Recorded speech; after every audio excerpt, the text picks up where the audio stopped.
toutes et à tous qui nous rejoignez et bonjour Morgane, comment vas-tu? Bonjour, bonjour Victor, bonjour tout le monde. Comment tu te sens aujourd'hui Morgane? Bah ça va. Voilà, je le dis comme ça, tout le monde le saura. J'ai un souci de coupure électrique. Alors du coup, j'espère voilà être avec vous jusqu'à la fin de ce webinaire. Mais vraiment, c'est indépendant de ma volonté sur ce coup-là au niveau de la technique. Eh ben, on va faire en sorte d'assurer ce webinaire dans les meilleures conditions possibles. Voilà, on a prévu du backup, etc. Mais voilà, comme ça, vous êtes prévenus. Là, là, c'est au-delà de la RSE, là, finalement, Morgane. Là, Ouais, je fais des économies comme ça. tu fais Alors des on a des sacrées bonjours économies. de Dakar, super. Et oui, bonjour. Et plus D'ailleurs, pour près, des Yvelines. tout à fait. Pour ceux qui nous rejoignent, n'hésitez pas à nous dire un petit mot de vous d'ailleurs hein, dans le chat. Hein. Qu'est-ce que vous faites aujourd'hui? Qu'est-ce qui vous a attiré dans ce webinaire? Quel type d'entreprise vous êtes? Quelles sont vos fonctions? Voilà, n'hésitez pas. Vous pouvez régler vos messages pour qu'ils soient adressés soit aux autres uniquement, soit à tout le monde en sélectionnant dans le petit volet bleu. Pareil, n'hésitez pas à nous en dire plus sur vous. Donc voilà, n'hésitez pas à l'onglet questions-réponses Q et R qui est présent normalement. Alors soit directement depuis votre interface, soit dans les trois petits points de bouton plus. Et donc vous avez un volet questions-réponses. On le regardera. L'idée, c'est que entre chaque grande partie, je poserai quelques questions à Morgane et on terminera sur les 5-10 dernières minutes avec les autres questions auxquelles on n'aura pas eu le temps de répondre. Voilà, donc n'hésitez pas à les poser dans l'onglet Q et R et à vous présenter dans le chat si vous le souhaitez. Morgane, je ne sais pas ce que tu en penses, mais on peut commencer peut-être tranquillement avec les Vas-y, présentations. je suis partie moi. Je suis Allez, avec toi. tu nous dis un petit mot de toi? Avec joie. Donc, rebonjour pour ceux qui viennent d'arriver. Donc, moi, je suis consultante et formatrice en RSE et en QSE. Je suis ingénieure en environnement de formation et donc j'ai commencé par la QSE. Et depuis maintenant une bonne dizaine d'années, je travaille sur des sujets de responsabilité sociétale. J'ai d'abord été salariée, consultante en tant que salariée. Et maintenant, je suis indépendante depuis 3 ans et demi. Donc, je fais du conseil, du mentorat, de l'accompagnement divers et variés, un petit peu d'audit de temps en temps et de la formation. Merci beaucoup, Morgane. Quant à moi, bon, je vais jouer les seconds rôles hein, sur ce webinaire hein, parce que notre star aujourd'hui, c'est toi, Morgane. Mais du coup, voilà, je vais quand même te tenir le micro. Je suis déjà adjoint aujourd'hui de la société Pix4. On est éditeur de logiciels. On édite un SMQ, système de management de la qualité. Comme on le sait, la qualité, finalement, c'est un sujet qui touche à beaucoup de choses. Et donc, la RSE fait partie de ces sujets, finalement, sur lesquels on peut avoir ben, beaucoup de synergie.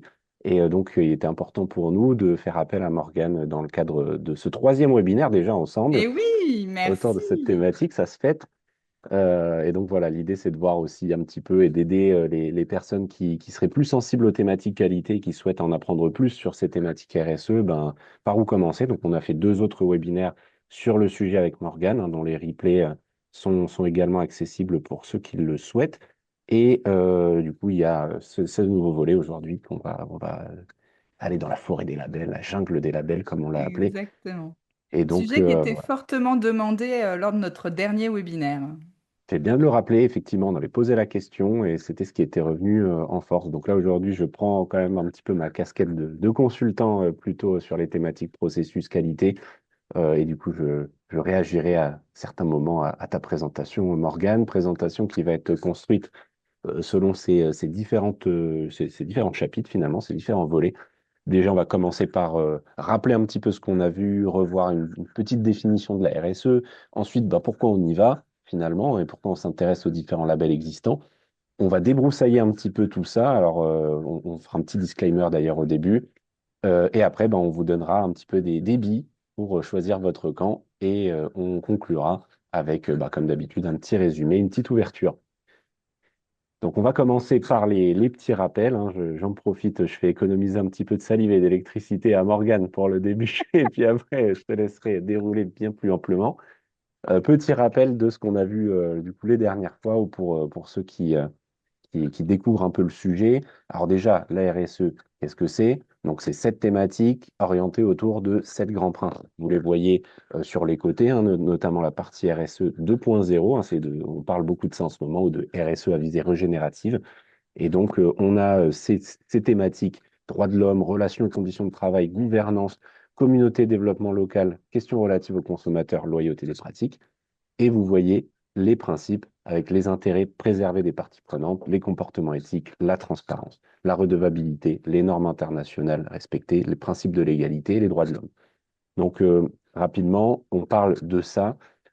Aujourd'hui, ces éléments thématiques et ces principes sont issus notamment de la norme ISO 26000 qui donne ces lignes directrices et la RSE est donc une responsabilité qu'exprime l'entreprise vis-à-vis du bien commun, du vivant, des générations futures. Et du coup, d'où la notion de durabilité aussi qui revient régulièrement.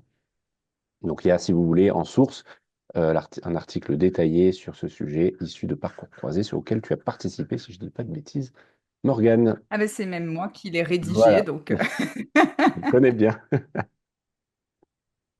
Voilà, donc maintenant, rappel aussi de ce qu'on a pu voir notamment sur le deuxième webinaire qui remonte à milieu d'année dernière, si je ne dis pas de bêtises, ou fin d'année dernière. ouais. Donc, pourquoi on intègre la RSE à sa stratégie d'entreprise? Ben, il y a plusieurs intérêts.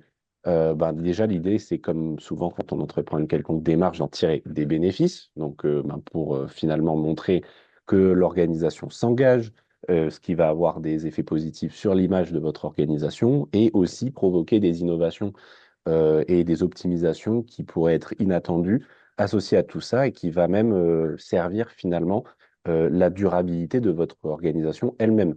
Finalement, sa capacité à être résiliente vis-à-vis bah, des risques, hein, comme on les voit apparaître ici. La RSE peut servir à ça aussi, hein, finalement, à parer aux risques qui pourraient se présenter, notamment ben, de non-conformité, de réputation. Parce qu'on le sait aujourd'hui, même si d'un point de vue réglementaire, il y a eu quelques reculs, on sait que dans l'opinion publique, c'est quelque chose qui reste très important. La chaîne d'approvisionnement, il faut aussi la sécuriser. Et ça, pour le coup, c'est vraiment d'actualité et de plus en plus. On voit, tu avais cité de nombreux exemples, Morgane, d'ailleurs, sur les derniers webinaires à ce sujet-là, hein, des grandes entreprises très réputées qui avaient vu leur chaîne d'approvisionnement interrompue du fait d'événements climatiques, par exemple, ou d'événements sociaux associés justement à des perturbations liées à l'environnement ou ben, au respect du droit du travail ou autre. Donc voilà, qui peuvent venir interrompre directement la chaîne d'approvisionnement et donc avoir des effets très très concrets sur l'activité. Donc, la RSE permet aussi, finalement, enfin, cette démarche en tout cas, de mesurer un certain nombre d'impacts qu'on ne prenait pas forcément autant en considération par ailleurs, ou en tout cas venir compléter un petit peu la vision qu'on en avait, à la fois sur les fournisseurs, sur les clients, sur les différentes communautés, sur la société en général, voire même sur la nature, et de saisir des nouvelles opportunités comme par exemple des marchés, obtenir des subventions, nouer des partenariats stratégiques, etc. Donc, la RSE, ce n'est pas simplement quelque chose qu'on va faire pour greenwasher finalement ou donner une image quelconque de l'organisation, mais c'est quelque chose qui est profondément lié finalement à la performance, à la viabilité de l'organisation dans le temps. Maintenant, avec Morgane, on va voir pourquoi s'aventurer dans cette jungle justement dans le détail et comment le faire de manière pertinente. On va commencer juste par un petit disclaimer sur ce webinaire. Attention, on n'est pas du tout, on n'a pas vocation à rentrer finalement dans la politique des différents labels RSE. On sait qu'il y a voilà, des professionnels du secteur qui ne jurent que par certains labels, certaines démarches. Nous, on n'est pas du tout maqués, si vous voulez, avec les uns ou les autres. Donc, notre objectif aujourd'hui, c'est plutôt de vous donner des pistes de compréhension pour savoir comment vous orienter dans vos différentes démarches que vous souhaitez mettre en place en fonction de votre contexte. À aucun moment, le but, c'est de dire, voilà, on a raison, c'est uniquement ce label-là et pas un autre. Voilà. Donc, on ne veut pas rentrer dans cet aspect-là on le sait, hein, de la jungle des labels, hein, justement, où il y en a beaucoup. Donc, voilà, notre but, c'est surtout de vous aider, de vous guider, de vous accompagner en comprenant mieux de quoi il s'agit, en intégrant le pourquoi de la démarche à votre organisation, en affinant vos critères de sélection en fonction de votre contexte. Je ne sais pas si, Morgane, tu voulais ajouter aussi un élément par rapport à C'est ça. parfait. Super. Ce qui après vous empêche pas de nous dire ce que vous pensez si vous avez eu voilà, des expériences avec certains avec joie. Tout à fait, bien sûr. Et du coup, ben, je vais te laisser nous dire pourquoi maintenant on irait avoir cette idée de chercher un label RSE. Alors déjà, on va souvent chercher un label RSE. On expliquera hein, ce que c'est tout à l'heure. Parlons de marques de reconnaissance externe vers différentes parties prenantes. Et du coup, on a besoin de quelque chose d'assez simple, entre guillemets, de visuel, de marquant, pour pouvoir dire à nos parties prenantes externes, donc des clients, des banques, pourquoi pas, des investisseurs, mais aussi tout collaborateur, collaboratrice que vous cherchez à recruter, euh, peut-être même d'autres parties prenantes et vous avez besoin en fait de pouvoir dire, regardez, nous on fait plein de choses bien en matière de responsabilité sociétale, on a un certain niveau de maturité et du coup ça vous permet d'avoir quelque chose de facilement communicable euh, à ces différentes parties prenantes. Donc ça, c'est une des premières raisons hein, pour lesquelles on va, les entreprises ou même toute autre organisation, quel que soit son statut, va chercher cette reconnaissance. Il y a eu une étude qui a été menée par Time2Be, qui est très récente, qui a eu lieu là en fin d'année, à la demande de Responsabilité Europe. Donc, je vous ai mis le lien. Et qui a demandé à un panel de plus, je crois, 400 organisations de pourquoi finalement ils étaient labellisés et qu'est-ce que ça leur avait apporté. Et donc, les conclusions, c'est pour 56% des labellisés, donc tout type de label en fait, hein, mais sur le sujet de la RSE, l'accès à de nouveaux marchés et aux appels d'offres en est facilité. Voilà, donc ça, c'est vraiment un des arguments forts. Et puis, l'autre argument fort, c'est aussi la crédibilité. 80% observent une image et une crédibilité renforcée avec un positionnement différenciant sur leur marché. Voilà, ça permet d'avoir quelque chose d'externe qui vient dire, bah, cette entreprise, elle a tel niveau. Voilà. Si pour débroussailler un peu, à ce stade, on n'a pas encore de questions dans l'onglet Q et R, donc n'hésitez pas à les poser, bien sûr, si vous le souhaitez, dans ce petit volet de Zoom. Et donc, bah, allons-y pour débroussailler un peu tout ça. Alors justement, de quoi on parle finalement quand on parle de label en termes de label de responsabilité sociétale? Alors je suis allée chercher des sources fiables, hein, comme vous l'a dit Victor. Nous, ce qu'on veut faire là aujourd'hui avec vous, c'est de s'appuyer sur des sources fiables et pas rentrer dans des éléments euh, commercial, marketing. Donc une source fiable, bah, c'est une norme, par exemple, la norme AFNOR de janvier 2024 NF X30053 ou alors un rapport hein, que vous retrouverez donc sur Internet assez facilement, le rapport de la plateforme RSE de février 2021 sur justement la crédibilité des labels. Et on a donc une définition d'un label qui est une attestation de garantie délivrée par une tierce partie. Donc, vous voyez, on a cette notion d'extérieur, de personnes, d'organisations indépendantes qui va venir voir ce que vous faites, hein, qui va venir donc caractériser votre démarche de responsabilité sociétale au sens de l'ISO 26000. On va en reparler tout à l'heure, mais c'est la norme qui donne les lignes directrices de la responsabilité sociétale. C'est une norme internationale, donc c'est vraiment un socle hein, fondamental. Et donc ce label précise des différents niveaux de maturité par rapport aux dispositions d'un référentiel. On est sur une définition générique, hein, donc d'un référentiel et d'évaluation récurrente sur site. Le label vise à assurer et faciliter la reconnaissance des parties prenantes qu'une entreprise a engagées. Donc, ce qu'on disait tout à l'heure, il y a vraiment cette notion de reconnaissance externe. Et à contrario, tu vas nous montrer la certification. Et voilà. Et là, c'est un des points fondamentaux que je voulais vous dire aujourd'hui. C'était la différence entre labellisation et certification. La définition de la certification, là, je suis allée chercher l'ISO, l'Organisation internationale de normalisation, qui donne cette définition. C'est l'assurance écrite sous la forme donc d'un certificat donné par un tiers. On a toujours cette logique à un produit, un service ou un système conforme à des exigences spécifiques. Et là, vous touchez du doigt la différence vraiment primordiale entre les deux, qui est d'un côté, on avait des niveaux de maturité, de l'autre, on a cette notion de conformité. Alors, on va encore plus le comprendre sur la diapo suivante, où je vous ai mis des exemples. Euh, Donc le label RSE, on va regarder là aujourd'hui l'organisation globale. Je m'intéresse pas, ni pour les certifications d'ailleurs, aux aspects produits. On peut avoir, par exemple, un écolabel est un label produit, on peut avoir des certifications produits. C'est pas le sujet d'aujourd'hui. Donc organisation globale, on a une évaluation de la performance de la démarche. Et en termes de résultats, on va avoir donc des niveaux de maturité. On est sur du niveau graduel, d'accord? Alors, plein d'exemples, on reparlera des exemples tout à l'heure et de leurs différences. Ensuite, on a les normes de système de management. Alors, je pense que beaucoup d'entre vous les connaissent. La 14001, 45001, 27001, la 20121 que vous connaissez peut-être un peu moins, qui pour le coup est une norme de système de management responsable, mais sectorielle, sur l'événementiel donc. Là, on a bien des audits de conformité du système. Donc, on est sur de l'assurance de conformité. C'est assez binaire, hein, c'est certifié, non certifié. Et la certification peut être accréditée ou non. Je ne vais pas rentrer dans le détail, mais vous connaissez certainement des organismes d'accréditation de vos organismes de certification. En France, on parle notamment du COFRAC.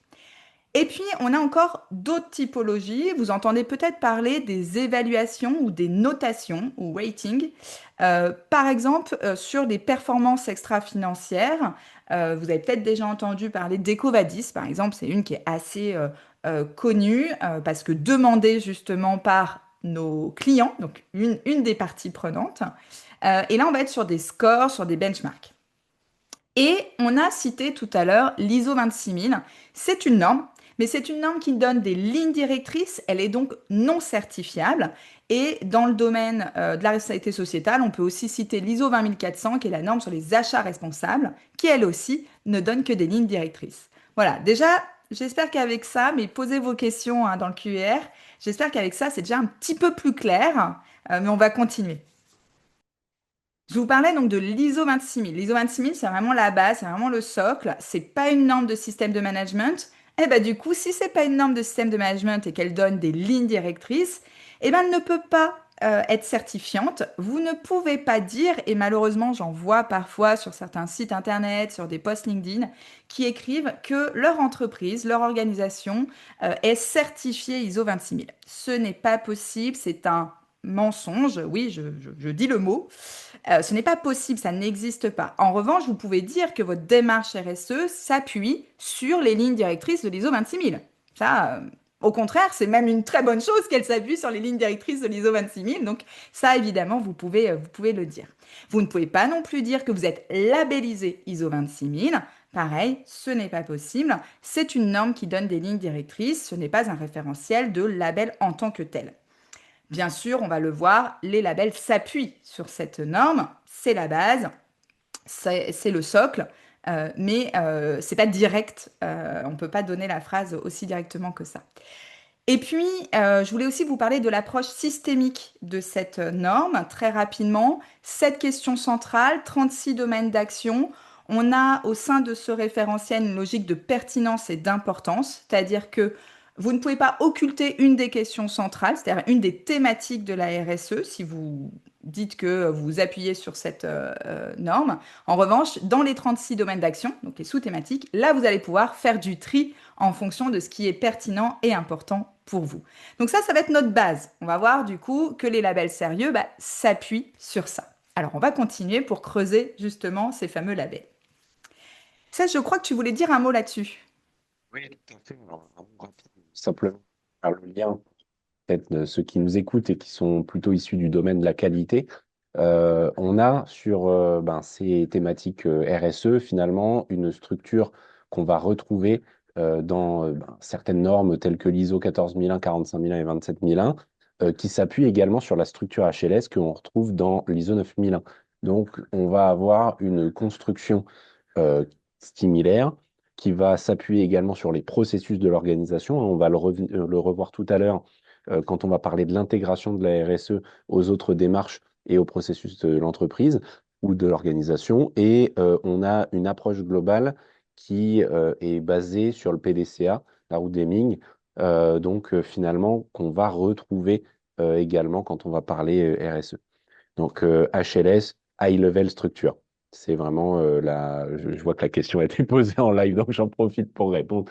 Donc, c'est si vous voulez, la structuration des différentes normes, système de management qui a été retrouvé ici et qu'on évoque également sur ces ISO en lien avec la RSE, que ça soit sur le volet environnement, santé, sécurité ou éthique, au travers de l'ISO 14001, 45001 et 27001. Voilà le petit mot que je voulais glisser et je te laisse reprendre, Laure. Oui, bah moi je voulais ajouter que si vous possédez ces certifications, elles vont être utiles, on le verra un petit peu plus tard, mais elles vont être utiles dans la structuration de votre démarche RSE. Et puis un petit nota comme ça pour ceux qui connaissent, mais on en reparlera plus tard. Dans l'évaluation EcoVadis, eh ben, ces certificats rapportent des points. Voilà, donc c'est quand même pris en compte hein, dans le cadre d'une démarche de responsabilité sociétale. Alors on y va. On va parler des labels RSE. Maintenant que vous avez compris déjà la différence entre label certification. Des labels, il en existe de plusieurs types. On a des labels généralistes. On va regarder tout à l'heure, hein, on va les citer des exemples. On a des labels généralistes. Les généralistes, bah, comme leur nom l'indique, hein, ça couvre diverses thématiques. On a parlé tout à l'heure des 7 questions centrales de la responsabilité sociétale quand on regarde l'ISO 26000. Bah voilà, ça va aller regarder l'ensemble des thématiques et ce n'est pas propre à un secteur d'activité. Ça peut s'appliquer donc quel que soit votre métier, votre activité. Bah, une fois qu'on a dit ça, bah, du coup, on comprend ce qui va suivre. Bah, il y a des labels sectoriels, c'est-à-dire qui couvrent toutes les thématiques, mais adaptés avec un référentiel qui va être plus opérationnel, spécifique à votre secteur d'activité. Souvent, ils sont portés par des fédérations, des filières. Et puis, on va avoir les labels thématiques. Donc, eux ne couvrent pas justement toutes les thématiques qu'on retrouve dans l'ISO 26000. Ça peut être une seule ou plusieurs, voire ça peut être même une sous-thématique. Prenons par exemple la thématique, le volet social. Et ben, à l'intérieur du volet social, on va avoir les droits humains, les conditions de travail, etc. Encore à l'intérieur, on peut avoir la diversité. Et ben, on peut du coup avoir un label sur cette thématique-là très précise. Et puis les labels territoriaux, bah, comme le nom le dit, on est sur un territoire géographique. Alors, il y a toutes les tailles. Ça peut être la ville, donc la commune, le département, la région. Là encore, bah, c'est très très varié. Alors moi, je vais faire un petit jeu là. Tiens, à votre avis, une fois qu'on a vu ça, il existe combien de labels RSE aujourd'hui? Et encore, je parle de ceux qui sont connus et appliqués en France. Je parle pas en dehors parce que alors déjà, moi, je ne connais pas et puis on augmenterait vraiment le nombre, je pense. Mais déjà, voilà, si on se restreint voilà, notre France hexagonale là. Combien, à votre avis, il y a de labels RSE existants aujourd'hui sur le marché au niveau de l'ordre de grandeur? Trop, oui, bah oui. Là, je partage un peu votre avis. Mais du coup, bah, ouais, c'est un marché, hein, c'est un business. Quand il y a de la demande, bah, il y a des gens qui proposent des offres. Et donc, il y en a beaucoup. Alors, on a, peut-être que tu peux nous les lire, ce sera peut-être plus On a une facile que pour moi. estimation qui va pour les plus optimistes à 30 et pour les plus pessimistes à 200, Ouais, en passant on par est, on 100, est pas etc. mal. Ouais, ouais, ouais. Alors, c'est autour de hein, 150. Voilà, Ah, pas mal. l'ordre de grandeur. Donc, ça fait pas mal, ouais. Bonnes Je te laisse intuitions du du coup coup de nos continuer. participants. Ah ouais. Tu vas nous Alors, parler maintenant des labels généralistes, oui. on va zoomer sur quelques-uns. Encore une fois, vraiment, je fais une parenthèse, mais elle est extrêmement importante. Ce ne sont que des exemples. Je viens de dire qu'il existait au total plus de 150 labels. On est là, voilà, pour donner quelques exemples, pour éclairer votre compréhension. Et on a mis quelques noms. Bien sûr qu'il en existe d'autres. Voilà. Donc, cela étant dit, on vous a mis quelques noms pour que vous compreniez de quoi on parle. Donc, des labels RSE généralistes. Là, ce sont les 3 leaders du marché, Engagé RSE de l'AFNOR, Bicorp et Lucie 26000. C'est les 3 qui couvrent le plus d'entreprises labellisées en France. Et puis, On vous a mis Rexelis, déjà parce que il est porté par l'Association française de la qualité, l'AFQ, et que on sait qu'on a beaucoup de qualiticiens dans l'audience, donc c'était important pour nous de le mettre. Rexelis est intéressant comme première marche. Pour démarrer, il est moins cher la plupart du temps. Ça dépend de votre taille d'entreprise, hein, ça dépend du périmètre, mais il est souvent moins cher. Il est plutôt mis en avant quand on veut démarrer, on veut avoir voilà, une première reconnaissance externe, on veut un peu avoir un avis extérieur de où on en est sur son niveau de maturité. Et il existe d'ailleurs des passerelles pour passer de l'un à l'autre, notamment pour passer de Rexelis à Lucie ou de Rexelis à Engagé RSE AFNOR. C'est un label classique qui s'appuie sur l'ISO 26000. Voilà. Engagé RSE, pareil, s'appuie sur l'ISO 26000. On a une structure qu'on retrouve bien au niveau PDCA, hein, au niveau de l'amélioration continue. Il se découpe en 4 niveaux de maturité. Il est assez structurant. Le référentiel est assez précis avec des questions. Voilà, ça peut vous aider, même si vous n'allez pas jusqu'à. C'est vrai que je ne l'ai pas dit, mais tous les référentiels, s'ils sont sérieux, sont accessibles sans payer. Et donc, rien ne vous empêche hein, d'aller chercher un référentiel, de vous évaluer dessus vous-même, de voir un peu où vous en êtes, sans aller jusqu'à la reconnaissance externe. C'est structurant. B Corp a beaucoup changé là. On va avoir une nouvelle version courant 2026. Ce qu'ils ont évidemment conservé, c'est l'évaluation au niveau du modèle économique, hein. Il y a des points, des niveaux de maturité en fonction de votre modèle économique, ce qui est assez innovant hein, par rapport aux autres labels, notamment sur cette page.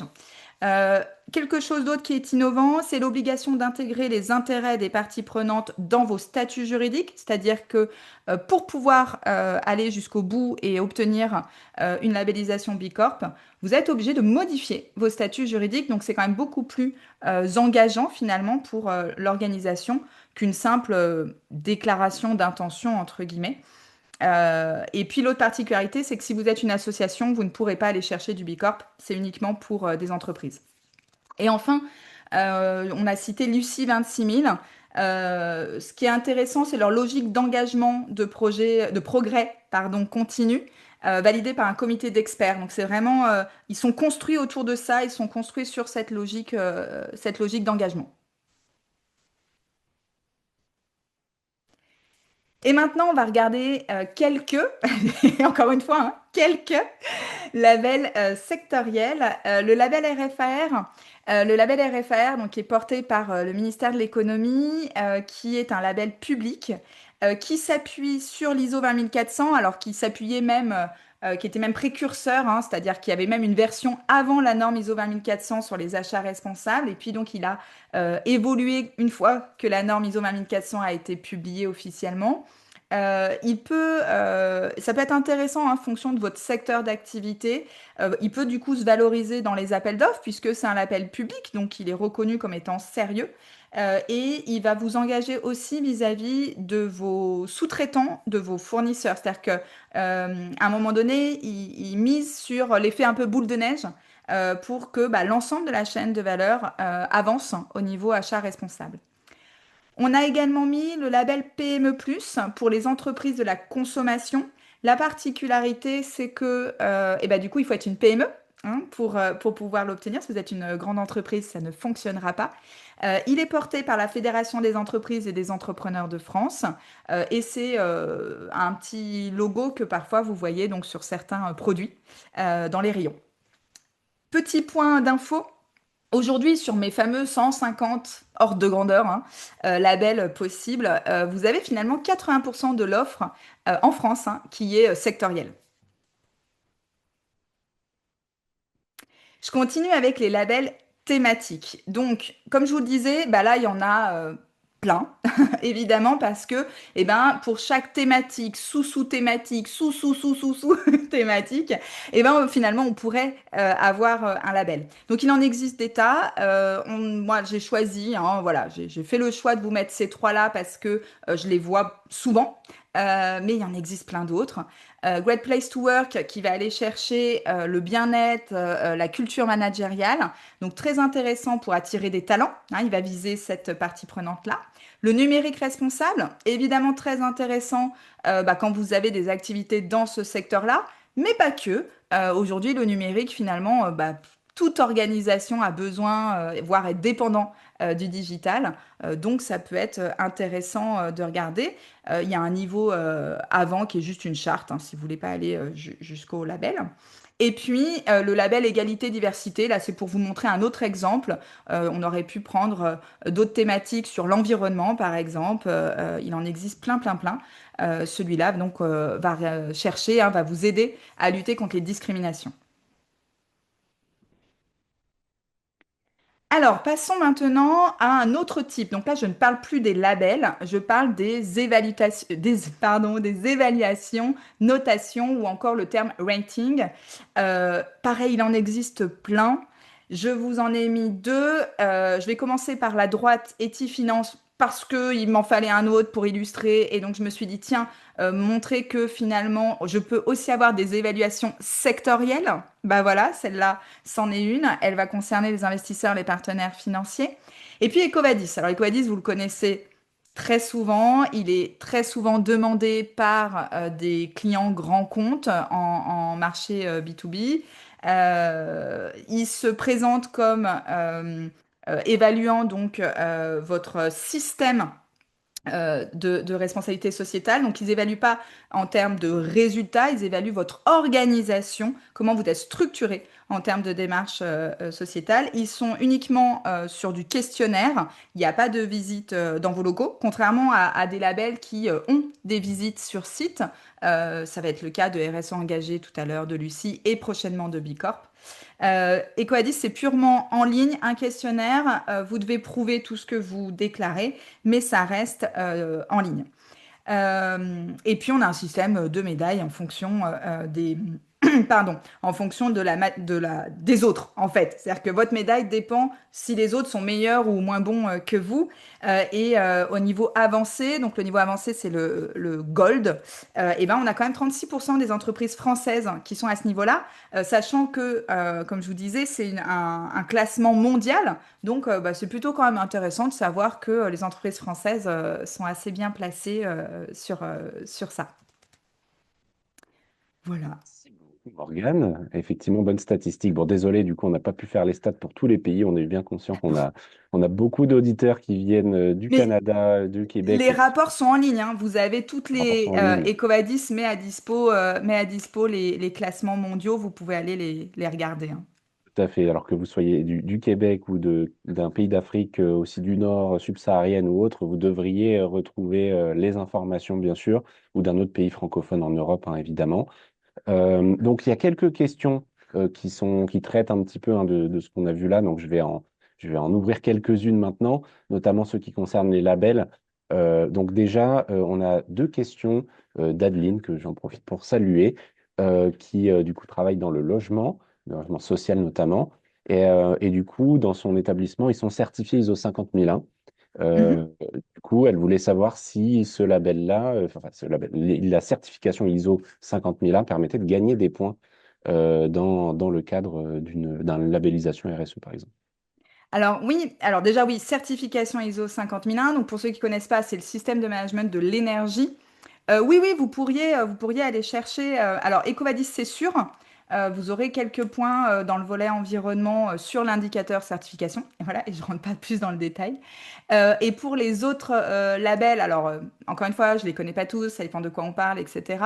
Mais alors, c'est pas forcément le fait que vous soyez certifié tel quel qui va faire gagner des points.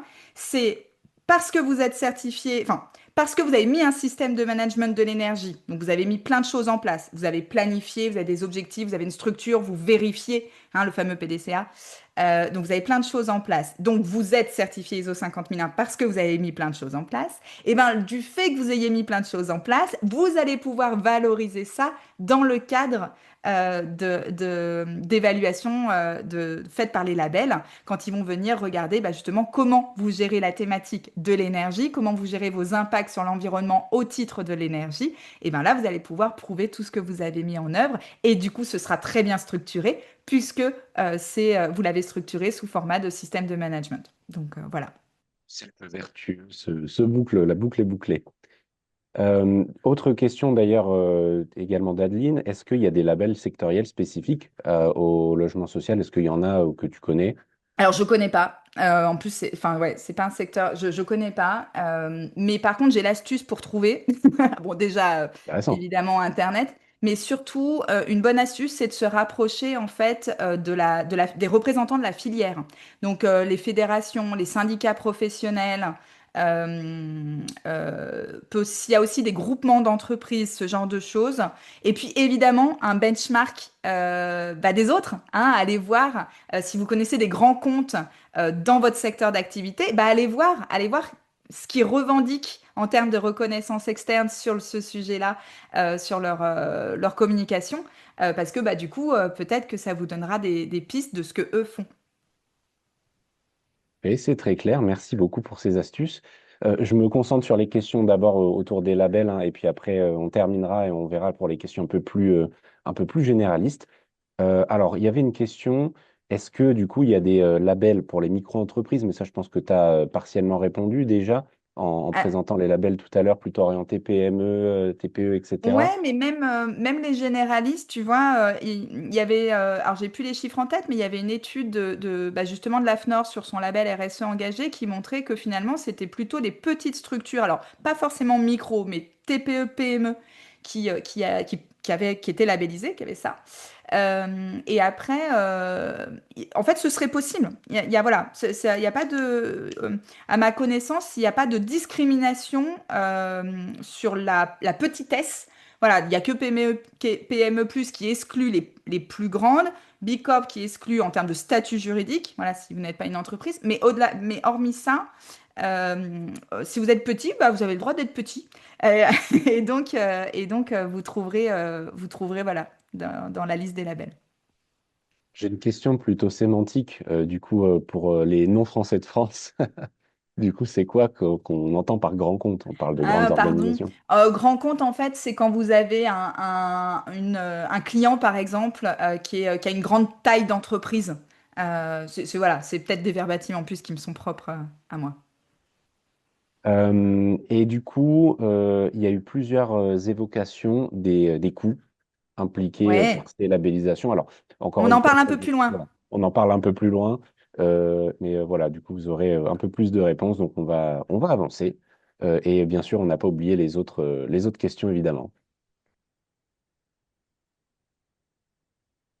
Je te laisse la parole sur la nécessité de bien choisir. Et oui, alors du coup, on vous donne des guides pour bien choisir, mais vous l'avez compris, je ne vous dirai pas c'est celui-là. Déjà, si je n'ai pas assez de contexte, je ne peux pas de toute façon vous dire c'est celui-là qu'il vous faut. Alors pourquoi déjà, en revanche, c'est important que vous preniez le temps de regarder lequel il vous faut et que c'est pas qu'une question de tarif. Voilà, et on en reparle après des prix. Ben, sachez qu'il y a une nouvelle directive là qui a été votée au niveau de l'Europe. Elle doit encore être transposée au niveau français. Elle sera applicable dès septembre 2026 avec une amende quand même assez salée, hein, jusqu'à 4% du chiffre d'affaires annuel si vous ne respectez pas, qui va permettre d'éradiquer les labels dits labels maison autodéclaration, c'est-à-dire bah, justement les cas pas très sérieux où, allez, je vais pas citer, mais je vous donne l'esprit. Je suis une grande entreprise, je fabrique mon propre label, je fais labelliser toutes mes filiales sur mon propre label que j'ai moi-même écrit. Et puis, tant qu'à faire comme business is business, je crée une entité dédiée qui va labelliser et forcer mes sous-traitants et fournisseurs à se labelliser sur mon référentiel. Comme ça, en plus, ça me fait un peu de business. Oui, ça existe. Ça existe. Bien, du coup, pour éradiquer un peu tout ça. Alors pourquoi? L'idée, c'est cette directive, elle est beaucoup plus large que l'idée des labels, mais elle porte en fait sur ce qu'on a le droit ou non de communiquer et notamment de revendiquer ce qu'on fait ou pas en termes de durabilité. Et ben oui, on ne peut plus dire tout et n'importe quoi quand ce n'est pas vrai, quand on ne peut pas le prouver. Et maintenant, bah, ça va être voilà, dans la loi, donc on ne pourra plus faire n'importe quoi. Cette directive, elle demande donc, pour pouvoir dire je suis labellisé sur les questions de responsabilité sociétale, d'avoir défini un système de certification par trois critères obligatoires. Oups, j'ai employé le mot certification, là vous vous dites ça y est, elle mélange tout. Non, parce qu'en fait, au sens de la directive, c'est bien ce terme-là qu'elle emploie, mais elle l'emploie dans son sens très large, qui est en fait un système de vérification obligatoire. Voilà. Donc, il faut un système de vérification obligatoire avec trois critères. Un cahier des charges public et transparent. Il faut que vous puissiez trouver le référentiel, pas forcément gratuitement, mais en tout cas, oui, si, gratuitement, parce qu'il doit être public. Donc, il faut pouvoir trouver le référentiel de façon publique, qu'il soit bien transparent, qu'il y ait aussi des conditions de retrait de la labellisation si on ne respecte pas un certain nombre de critères, et puis un contrôle par un tiers indépendant. Et là, c'est là où va y avoir du ménage. La directive précise que du coup, bah, la compétence, il faut qu'elle soit reconnue par des normes. Je vous en ai cité quelques-unes, c'est-à-dire c'est des normes qui expliquent en fait comment justement on peut dire que c'est un tiers indépendant. Je vais enchaîner sur la suivante. Il existe aussi, au-delà de cette directive, une étude, hein, donc là vous la retrouvez pardon, je vais y arriver, sur France Stratégie, qui, avant du coup la publication de la directive, l'étude est un tout petit peu plus vieille, a permis en fait d'éclaircir aussi ce que doit être un label dit sérieux. Et donc, ils ont listé, je vous ai mis la photo, 10 principes et puis l'étude vient évidemment détailler tous ces principes-là et je vous les ai résumés sur la gauche. On a évidemment la notion d'audit par un tiers indépendant, donc vérifier des preuves sur site par une personne qui est compétente, avec un cahier des charges public, transparent, non discriminatoire. C'est une base d'un sérieux de label. On doit aussi avoir ce qu'on appelle une gouvernance pluraliste. C'est le 5, représentativité, qui doit donc permettre au niveau de la décision d'attribution, avoir différentes parties prenantes. D'accord? Alors après, il faut que les parties prenantes soient cohérentes finalement avec le type de label. Si c'est un label généraliste, sectoriel ou quoi, on va pas avoir les mêmes parties prenantes représentées, mais il y a cette notion de représentativité plurielle. Le principe de non-compensation, l'idée c'est que vous ne puissiez pas être super bon sur un volet et très très nul, très très immature sur un autre volet, et que finalement vous puissiez quand même afficher votre marque de reconnaissance externe et dire que vous êtes labellisé sur un principe de compensation. Voilà, il s'est expliqué que non, ça c'est pas possible. Vu qu'on vient évaluer un niveau de maturité globale de l'entreprise, eh ben on fait pas des jeux de moyenne, il faut un minimum dans tout. Et enfin, un référentiel public, exigeant, transparent et qui va évidemment au-delà des obligations légales.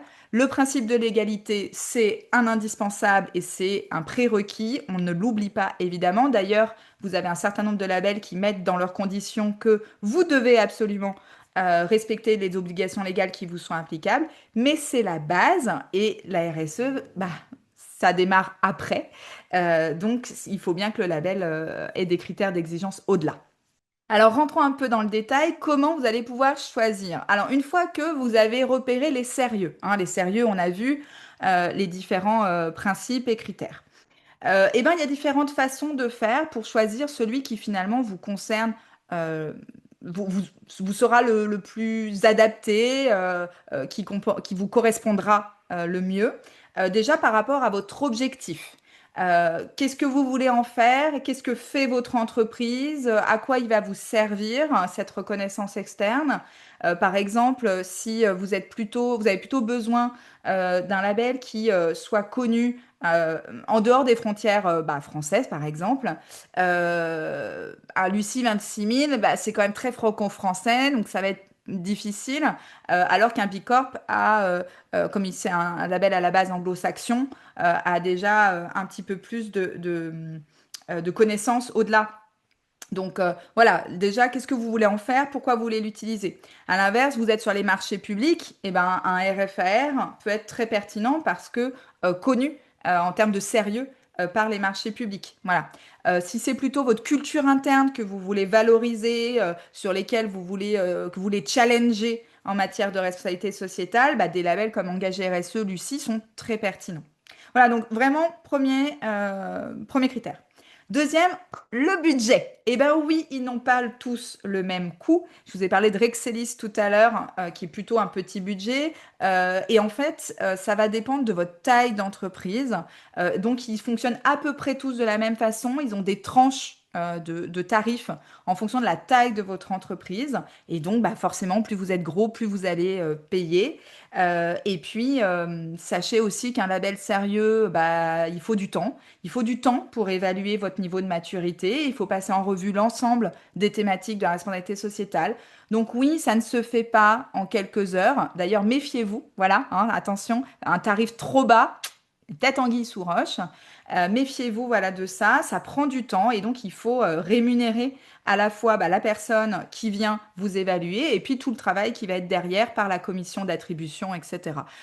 Donc oui, c'est un budget. Après, réfléchissez à s'il est absolument nécessaire d'obtenir cette reconnaissance externe. Si vous dites c'est nécessaire, bah, comment je la valorise pour que ça rentre dans votre budget de communication et qui est bah, ce qu'on connaît, un retour sur investissement en termes de communication. Donc je vous ai mis des tarifs moyens, ce n'est qu'un ordre de grandeur, hein. Je vous ai mis pour que vous ayez un peu l'ordre de grandeur par jour. Et après, bah, le nombre de jours dépend encore une fois de votre taille. Par maturité, pardon. Par maturité, vous avez quand même des labels plus ou moins exigeants en termes de maturité. Un B Corp va vous demander quand même un niveau de maturité plus élevé parce que il y a des questions binaires, c'est-à-dire vous ne l'avez pas si vous n'avez pas un minimum dans certaines questions. Donc, voilà.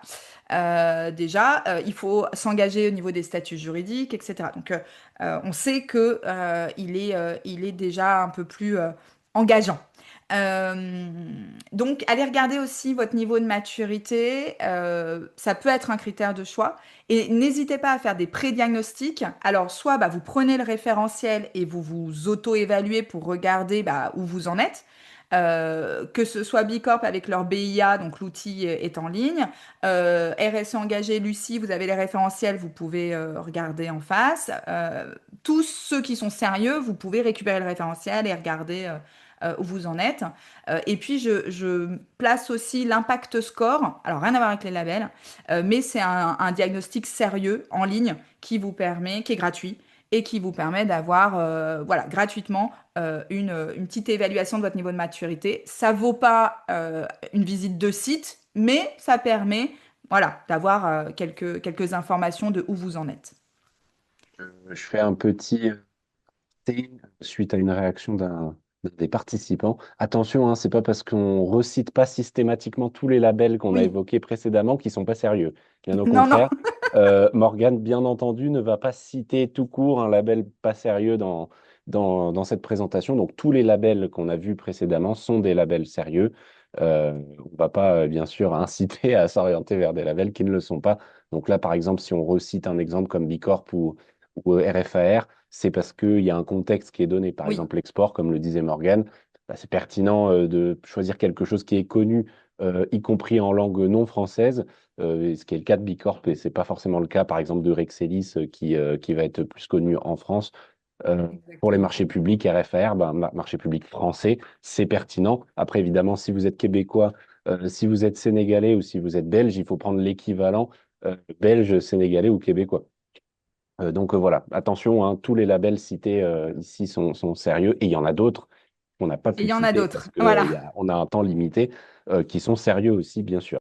Par partie prenante, on a vu tout à l'heure Great Place to Work qui était plus orienté pour vos talents, d'autres sont plus orientés vis-à-vis de vos clients. Bah, là encore, regardez pourquoi et pour qui vous allez chercher cette reconnaissance externe. Faites un benchmark, regardez ce qu'ont vos concurrents. Par métier, hein, évidemment, si vous avez besoin d'adresser spécifiquement des enjeux techniques de votre secteur, bah, allez plutôt sur un label sectoriel. Les labels sectoriels sont souvent aussi un peu plus opérationnels. Donc, si vous démarrez, si vous êtes un peu faible en maturité, ça peut être aussi une bonne idée de s'orienter sur un label sectoriel dès lors qu'il est, voilà, qu'il est sérieux, qu'il est porté par exemple par la filière. Et puis, bah, j'ai beaucoup de QSE normalement aujourd'hui avec nous. Donc, regardez aussi la compatibilité avec votre système de management intégré, bah, quand c'est le cas, quand vous en avez en termes de lecture du référentiel, vous allez tout de suite pouvoir repérer dans votre SMI à quoi ça fait écho, là où d'autres bah, n'ont pas forcément une structure PDCA, par exemple, ou système de management au sens plus large. Et du coup, vous allez avoir plus de mal à faire le lien. Donc, ça peut être aussi un critère de choix. Simon, justement, sur cette dernière partie, j'avais désactivé mon micro. Du coup, on l'a dit plusieurs fois hein, lors des précédents webinaires, la RSE, c'est quelque chose, c'est une démarche qui s'intègre. Elle est d'autant plus efficiente qu'elle est intégrée vraiment à votre façon de piloter et de manager l'organisation, euh, ainsi que à vos processus, à vos procédures. Donc, il ne s'agit pas, pour se labelliser ou autre, de créer une usine à gaz RSE qui vive en fait finalement en parallèle de l'entreprise et que pour servir des objectifs de labellisation. Il s'agit vraiment d'intégrer les exigences RSE directement dans les processus métiers existants, que ça soit de gouvernance, support ou de réalisation, pour vraiment en assurer une pérennité et du coup montrer que finalement, c'est pas du bullshit, hein, comme on a l'habitude de le dire, c'est vraiment quelque chose qui est intégré. Et ça, même enfin, les labels les plus exigeants hein, parmi ceux qu'on a vus seront attentifs du coup à ça, hein. Les auditeurs seront attentifs à cette partie-là. Donc, je vous renvoie bien sûr au replay du webinaire que l'on a fait sur le sujet parce que l'heure tourne. Mais voilà, il s'agit d'intégrer tout ça non seulement finalement, à la philosophie de management de l'organisation, mais aussi directement à vos processus et à vos procédures. Un petit point très très rapide, juste vous dire qu'il y a aussi d'autres façons de valoriser ce que vous faites en termes de responsabilité sociétale. Il existe bah, les normes de publication de rapports de durabilité. Vous avez l'AVSME, donc qui est une norme européenne pour les PME, TPE, PME, petite ETI. Voilà, c'est aussi une autre façon. Ne l'oubliez pas. Juste, voilà, je cite. Pardon, on va conclure maintenant. Alors, on a pas mal de questions, donc on va les traiter bien sûr à la fin. Rapidement pour conclure sur cette présentation, en synthèse, finalement, l'ISO 26000, c'est le socle incontournable de la RSE, on l'a vu tout au début, qui rappelle les grands principes notamment. Il est important de vérifier le sérieux des labels que l'on va suivre. Donc, ben, voilà, il y a tout un tas de sources qui vont vous permettre de le faire sur Internet et autres. Choisir le label selon, bien sûr, vos objectifs, votre budget. On l'a vu, hein, il y a pas mal de critères qu'a cité Morgane qui peuvent vous aider à vous y retrouver et toute la démarche hein, qu'elle a illustrée en isolant par secteur, par objectif aussi que vous avez et donc intégrer tout cela au sein du fonctionnement même de votre organisation et de vos processus. L'idée, c'est qu'aussi un rapport de durabilité peut prouver sérieusement vos résultats. Je te laisse dire un petit mot pour cette Oui, suite-là. très rapide. Alors, ce n'est pas un label, mais on en a parlé brièvement en termes de notation EcoVadis. Je sais que des fois, c'est le flou total. Vous êtes triplement certifié QSE et pourtant, vous êtes médaille de bronze et encore, ce qui n'est franchement pas normal.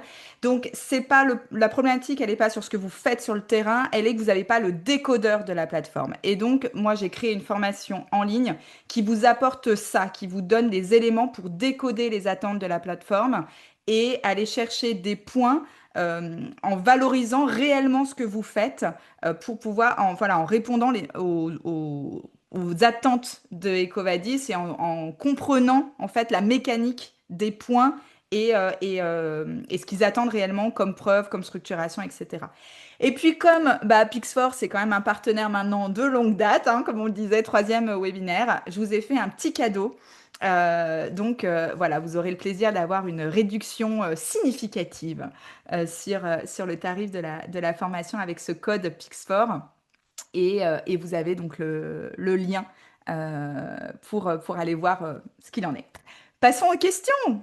C'est partagé également dans le chat. J'insiste également sur l'importance d'outiller hein, ces démarches-là. Alors, bien sûr, dans la mesure de vos moyens, du budget, de votre taille d'organisation aussi, en cohérence. Mais du coup, les labels RSE, ben, comme tout autre type de label de certification, nécessitent une rigueur, des éléments de Ouais. preuve, une démarche d'amélioration continue. On a vu le lien avec les autres normes, avec la même structure HLS sur la partie ISO 26000. Et bien, de la même façon, ben, outiller tout ça, ça va vous permettre de structurer cette démarche-là, de décliner également la RS à mentionner, de piloter les risques, y compris extra-financiers. Et ça va vous permettre d'aller. Morgane, elle a dû aller chercher son chargeur. Ah, elle est de Non, retour. non, C'est bon. j'ai eu Non, une petite micro-coupure, ah, pardon. c'est moi, c'est moi. Alors, du coup, je te laisse commenter cette citation que tu as voulu inclure à la présentation. Oui, bon, c'était pour rappeler attention, hein, en termes de communication, ça c'est l'ADEME qui dit que prouver avant de revendiquer, eh ben, hein, c'est vraiment le conseil majeur, prouver avant de revendiquer, puisque la communication sur des intentions futures sans budget validé, c'est une forme de greenwashing. Voilà, c'était pour marquer le... Ça ponctue très très bien effectivement ce webinaire. Donc, bah, comme le disait Morgane, on va faire la place aux questions. Il y en a encore beaucoup avec un temps réduit. Toutefois, je voulais vous préciser ben, nos contacts que vous retrouverez sur le côté si vous voulez poursuivre les échanges sur LinkedIn ou autre. Et bien sûr, vous dire un tout petit mot de la suite logicielle que l'on édite. Donc, c'est la suite logicielle Pix4, du coup, système de management de la qualité et intégré dans lequel vous allez retrouver les notions de management par les processus, de risque management et d'amélioration continue. Donc un outil qui peut être tout désigné également pour soutenir votre démarche. Démonstration de la suite complète au format webinaire comme aujourd'hui, jeudi 19 février, aux heures précisées ici. Alors heure du coup française Europe de l'Ouest et heure Québec. Avec le lien d'inscription que vous allez retrouver sur la slide et également qui va vous être copié dans le chat, tout comme d'ailleurs le lien de la formation en ligne de Morgane. Et donc, nous allons attaquer les questions. Eh bien, les questions, on en a plusieurs, on en a beaucoup. Alors déjà, il y a une question un peu de, on va dire, pareil, hein, de mots, juste à utiliser. Quand on parle de RSE et de ESG, c'est un petit peu différent. Il me semble, Morgane, hein, moi je connais moins que toi, mais que côté RSE, on parle plutôt de la démarche volontaire de s'engager dans la responsabilité sociale d'un entreprise, sociétale. Et ESG, c'est plutôt un critère externe, peut-être, d'évaluation extra-financière. Exactement, c'est sur l'évaluation extra-financière. En fait, on parle en termes de verbatim, on parle de SG quand on parle d'évaluation de la performance extra-financière. Voilà, Alors, certaines entreprises utilisent le terme ESG pour parler de leur démarche, parce que, bah, voilà, culturellement, finalement, le terme leur parle. Mais à la base, ouais, à la base, c'est côté performance extra-financière. Ok, merci pour cet éclaircissement. On a également forcément dans l'auditoire des personnes qui sont portées sur les sujets qualité. Et du coup, notamment vient à l'esprit la mention de plus en plus forte de la RSE et sa prise en compte dans la nouvelle, dans les travaux, hein, les chantiers qui sont en cours sur l'ISO 9001 version 2026.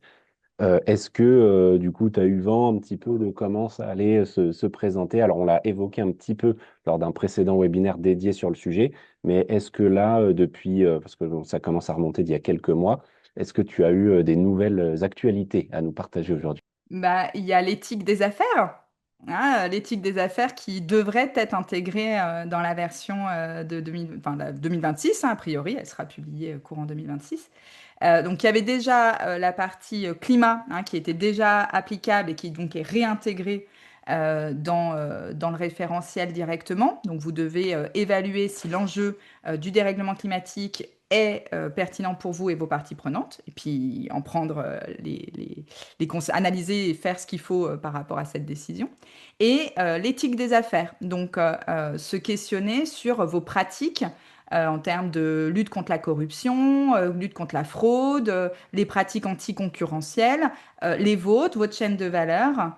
euh, et aussi, bah, le greenwashing, c'est aussi une pratique anticoncurrentielle. Donc, vous voyez, par exemple, utiliser un label qui serait pas sérieux et en faire la communication alors qu'on sait très bien que c'est une autodéclaration et que c'est pas très sérieux, bah, c'est pas très éthique. Et l'éthique, c'est une notion importante aussi sur cette nouvelle ISO 9001 qui arrive. J'essaye de commencer par les questions les plus généralistes. Alors, j'ai vu qu'il y avait eu des échanges hein, dans le chat. Est-ce que toi, tu recommanderais des outils d'auto-diagnostic avant de se lancer, en particulier des plateformes web ou autres? Ouais, bah, l'Impact Score, qui est porté par le mouvement Impact France, que pour le coup, il est gratuit, il est très bien. Vous pouvez ou non, enfin, ou pas, choisir d'afficher vos résultats. Vous pouvez voir du coup certains qui ont choisi de les afficher. Donc voilà, très bien. Et puis après, finalement, vous pouvez aller chercher n'importe quel label sérieux et vous évaluer. Donc beaucoup ont un questionnaire en ligne de pré-diagnostic que vous retrouvez directement sur leur site. Parfois, c'est carrément le complet. Typiquement, B Corp, avec son outil BIA, le Be Impact Assessment, vous avez carrément tout, toutes les questions sont disponibles et gratuitement. Vous avez même le calcul du score hein, qui se fait. Pour le coup, c'est très transparent. Donc voilà, ça a le mérite d'être accessible, gratuit, de vous donner une première idée. Et puis si vous n'avez pas l'outil en ligne complet, bah, vous prenez le référentiel en tant que tel. Souvent, il existe en Excel, hein, très très souvent, ou vous le transposez voilà, du PDF en Excel, et puis vous pouvez aussi l'utiliser. Du coup, d'ailleurs, il y avait une réaction par rapport à Ah, et puis l'impact pour la score. partie Ouais, VSME, vous avez le portail RSE. Pareil, gratuit et en ligne et très bien fait pour la VSME. Pardon, je pensais à ça. pas de souci. Et concernant l'impact score, on est d'accord que c'est une façon de s'auto-évaluer, c'est pas forcément un label. Ah non, non, non, non, ouais, ouais, non, non. Bon, la question portait sur l'auto-évaluation. Impact Score, c'est Voilà. une déclaration, une Oui, auto-déclaration en ligne et ça c'est pas vous du tout un donne. label. Ouais, tout à fait. Voilà. Oui, parce qu'il y avait la question spécifique Il n'y a pas sur du tout l'impact score. d'audit derrière ou même d'évaluateur, comme on pourrait avoir un Ecovadis. Il n'y a pas d'analyste derrière. C'est Oui, vraiment une autodéclaration et en fonction de vos réponses, ça vous dit où vous en êtes. Vraiment très bien. de l'autodiagnostic. Parfait. Et d'ailleurs, concernant Ecovadis, il y a Marion qui nous dit, est-ce que aujourd'hui, ça doit pas être enfin, pardon, audité par un organisme tiers indépendant? Et est-ce que ça voudrait pas dire que le process va changer ou est en cours de perte de crédibilité? Alors, j'ai creusé la question parce que je me suis posé la même question. Alors, non, il y a. Alors, EcoVadis ne se revendique pas d'être un label. Donc, il n'y a pas effectivement d'audit terrain, d'audit sur site. Ensuite, EcoVadis a justement fait évoluer là, ses conditions générales d'utilisation, de vente et d'utilisation. Vous n'avez donc pas le droit de mettre la médaille sur un produit, hein, ça évalue la performance globale d'une organisation. Donc, vous n'avez pas le droit en termes de communication de le mettre sur un produit. C'est très explicite sur leur page que ça évalue la performance globale et que c'est une notation, que c'est pas justement un label ou une certification. Ils sont très transparents là-dessus. Euh, et, euh, euh, et en fait, ils ont revu, si vous voulez, les conditions d'utilisation. C'est-à-dire que vous devez préciser la médaille, si elle est en cours de validité. Si elle n'est plus en cours de validité, pareil, donc elle est valable 1 an, vous ne pouvez plus l'utiliser, etc. Enfin voilà, ils ont reprécisé. Donc, en fait, ça a la crédibilité que ça avait déjà avant, c'est-à-dire c'est une évaluation en ligne avec des analystes derrière, et ça répond à ce besoin-là. Merci beaucoup. D'ailleurs, je rebondis sur ce que tu dis pour répondre à une question qui a eu également lieu dans le chat. Euh, le label Halal n'est pas un label RSE pour la même raison que ce que tu as évoqué juste avant, le fait que ça certifie un produit finalement, enfin ça labellise un produit et ça labellise pas forcément l'organisation, et aussi parce qu'ils dépendent de critères qui sont essentiellement religieux. Euh, alors, il y a des éléments effectivement qui prêtent à débat sur le bien-être animal et autres, puisqu'il y a ces notions-là dans le label halal aussi. Mais en fait, dans les labels d'IRSE, il y a des préconisations, je me suis renseigné entre-temps, sur l'étourdissement plutôt des animaux que sur, parce que, ce qui n'est pas le cas dans le label halal. Et du coup, ça disqualifie en quelque sorte, en plus du fait que ça soit un label religieux et non, du coup, comme je dirais business, comme c'était le cas pour les autres labels RSE, le label d'être purement RSE. Et en plus de la dimension religieuse, par contre, du coup, il y a des initiatives comme Eco Halal et Green Halal, je crois, qui essayent de rejoindre un petit peu les deux mondes, donc qui sont qui existent et qui sont en cours. Donc, il faut peut-être se renseigner sur ces démarches-là si vous voulez avoir à la fois le label halal et des labels RSE dits sérieux. Euh, non pas qu'halal soit pas sérieux, mais c'est simplement que c'est pas aujourd'hui considéré comme un label RSE. Euh, et du coup, il y a également des questions alors après assez spécifiques sur les différents secteurs. Euh, alors, et on parle d'EcoCert, qui serait un label. Est-ce que tu en connais d'autres qui seraient de ce type, Alors, du même type qu'EcoCert? EcoCert, pour moi, c'est un organisme évaluateur, mais je peux me tromper, hein. Pour moi, D'accord. EcoCert, c'est l'organisme évaluateur, et d'ailleurs, euh, c'est euh, c'est Lucie qui fait appel à EcoCert, je crois, mais là j'ai un doute, je voudrais pas dire de bêtises, il faudrait vérifier.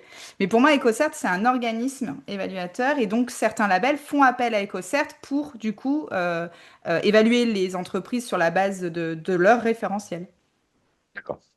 Très bien. Donc, c'est pas tout à fait effectivement la même chose. Ouais, je crois, Après, après à vérifier. parfait. Alors, du coup, il y a également, alors j'ai une question sur les scores que j'ai pas tout à fait compris. Est-ce que tu as des recommandations sur des labels concernant des espaces de coworking, des incubateurs ou pour le secteur des structures d'appui? Non, là, je sais pas. Vraiment, Ça là, c'est marche. trop précis, je sais pas.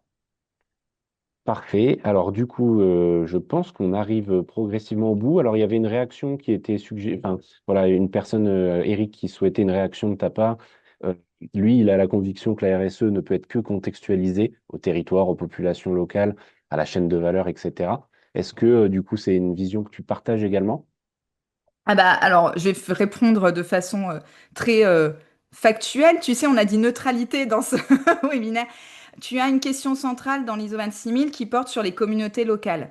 Donc déjà, rien que... Et on a dit qu'on ne pouvait pas exclure les 7 questions centrales. On pouvait éventuellement, à l'intérieur, aller regarder les sous-thématiques, donc les domaines d'action, en disant, bah, celui-là, il est peut-être moins pertinent, important pour moi. Mais les 7 questions centrales, je ne peux pas les exclure, je suis obligée de les regarder. Donc, dès lors qu'il y a une question qui porte sur les communautés locales, bah, de fait, il y a une notion de territoire. Enfin, voilà. Donc, oui, je pense que tu es obligé de contextualiser. Et après, au-delà du territoire en tant que tel, la notion, alors dans l'ISO 26000, on parle d'analyse pertinence-importance plutôt que d'analyse de matérialité ou de double matérialité. Mais en fait, c'est la même chose puisque la matérialité, c'est l'importance. Et donc là aussi, c'est une question de contextualisation. Si tu dois décider de ce qui est pertinent et important et donc prioritaire en termes d'enjeux, bah, c'est bien que tu contextualises. Donc oui. Eh bien, parfait. Merci beaucoup. Alors, il y a une réaction, on va terminer là-dessus, parce que ça pourrait être une belle conclusion, je pense, à ce Allez, webinaire. vas-y. Alors, Ferdinand nous dit, bah, de nos jours, on labellise un peu tout et n'importe quoi. Pourquoi? Bon, j'ai envie Mais de dire, parce que c'est on a du répondu en business, partie au début. c'est du business. En fait, vous avez, alors il y a les deux. Il y a le fait que vous avez des parties prenantes, quelles qu'elles soient, hein, n'importe quel acteur, hein, qui sont en demande d'eux, c'est-à-dire qu'on besoin d'avoir des moyens de faire reconnaître des pratiques. Donc le besoin est là. En face, bah, du coup, vous avez des acteurs qui veulent répondre à ce besoin. Euh, donc ça, c'est le besoin qui existe et ça, on ne peut pas l'écarter. Je veux dire, il est réel, il est factuel. Et puis, par rapport à ça, eh ben, vous avez une multitude d'acteurs qui viennent par rapport à ce besoin et donc à l'offre et à la demande. Parce que c'est du business et que s'il y a une demande bah, et que vous pouvez proposer une offre et que vous pouvez gagner votre vie en faisant ça, bah, tant mieux. Alors si vous le faites de façon sérieuse, c'est encore mieux, c'est responsable, hein, voilà. Toujours pareil, hein, une question d'éthique. Mais c'est ça la vraie raison. C'est tout ce qu'on a évoqué finalement au début de ce webinaire. Pourquoi on y va, pourquoi on va chercher un label RSE, etc. Alors bien sûr, voilà, pour faire du business, pour mettre en avant son organisation si on est aussi une organisation qui fait pas forcément que du business. Mais Oui, voilà, il y oui. a toutes les raisons qu'on a évoquées tout à l'heure, hein, marque employeur, le fait de rassurer les parties prenantes, le fait aussi ben, finalement de s'inscrire un peu dans son temps, puisque ben, quelque part même si la réglementation recule, les contraintes reculent, etc., ben, finalement, ben, les constats qu'on a sur le dérèglement climatique continuent, avec ou sans nous, avec ou sans nos considérations. Et ça reste un pas aussi qui va en avant dans cette direction de avoir un impact qui est meilleur et préparer l'avenir aussi. Donc voilà, et en plus de tout ce que tu as mentionné sur l'aspect effectivement business et des attentes qu'il peut y avoir qui sont fortes, la saisie d'opportunités aussi, comme on l'a vu, hein, qui peut vraiment être déclenchée par ça, le fait de se prémunir contre la rupture des chaînes d'approvisionnement, tout un tas de choses qui sont très très concrètes pour l'organisation. Il y a aussi cette notion effectivement de participer à cet élan qui Bien aujourd'hui, sûr. même s'il est en perte de vitesse du fait des différentes, je dirais, thématiques à l'ordre du jour, notamment remis voilà, au devant de la scène à cause de la géopolitique mondiale actuelle, eh bien, ça reste des sujets absolument importants et finalement un combat auquel on participe tous à sa façon. Donc, merci beaucoup en tout Mot de cas la à fin, toutes et à parfait. tous. Merci beaucoup. Merci Merci, je Morgane, vois des à merci toi. partout là. Bah, merci à vous d'avoir été là, d'avoir posé toutes ces questions, c'est super.